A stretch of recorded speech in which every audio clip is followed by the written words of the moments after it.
C'est dans la mythique salle Garnier que la Fondation Prince-Pierre a dévoilé son palmarès pour cette année 2013, et ce en présence de la présidente de la Fondation, la princesse Caroline de Hanovre. Avant de dévoiler les lauréats, un hommage a été rendu à Henri Dutilleux, grand compositeur français, président d'honneur du comité musical de la Fondation et disparu en mai dernier. Voilà plus de 60 ans que ce prix existe. Le prix littéraire récompense chaque année un écrivain pour l'ensemble de son œuvre. Et cette année, la Fondation a honoré le travail d'Alain Mabanckou, lauréat du prix Renaudot en 2006 et récompensé par l'Académie française en 2012. Quand vous gagnez un prix, il faut toujours regarder ceux qui vous ont précédé. Et parmi ceux qui m'ont précédé, il y a des grands écrivains que j'aime, que j'ai lus. Je pense à Patrick Modiano qui a eu le même prix, Maurice Druon, Le Clésio. Tous ces grands écrivains sont comme pour moi des maîtres. Aujourd'hui, venir recevoir ce prix, c'est comme si on m'invitait à une table qui était tellement obséquieuse que j'en tremblais même. On me donne une chaise, mais je voudrais m'asseoir sur un tabouret. Donc c'est pour ça que je disais que ce prix m'allait droit au cœur, parce qu'il avait un caractère spécifique. Le conseil littéraire qui choisit, qui désigne, est un conseil très très respectable. Et c'est un prix qui n'est pas en quelque sorte dans les embrouilles des prix littéraires parisiens, où ce sont toujours des traquenards de maisons d'édition qui font ceci. Ici, il s'agit de littérature et de côtoyer dans la sélection des écrivains aussi prestigieux qu'Hélène Cixous, que de Philippe Labro ou Alexis Vaxelikis ou encore Reza. Et ça fait très très plaisir.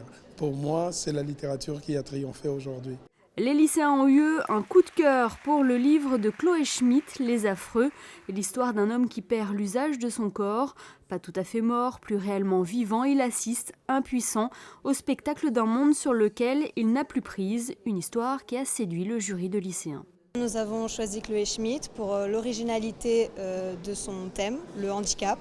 C'est un sujet sensible, difficile à aborder, qui n'est pas forcément dédié à un jeune lectorat comme le nôtre.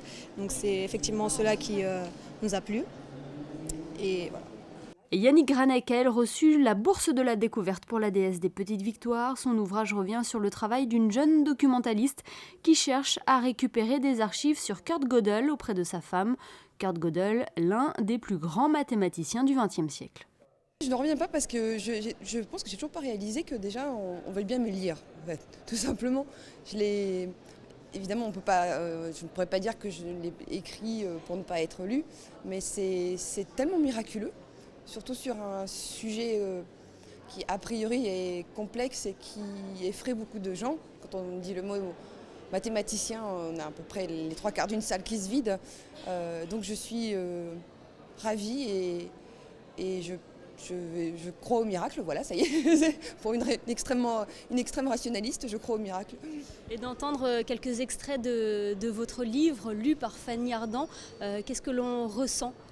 Alors là c'est au-delà de tout, c'est particulièrement émouvant et j'ai l'impression d'être un peu comme dans l'horoscope du Caire, quand les acteurs sortent de l'écran et que d'autres rentrent et que la fiction rejoint la réalité. Et je ne sais plus là ce soir si je suis dans la fiction, la réalité, je ne sais plus.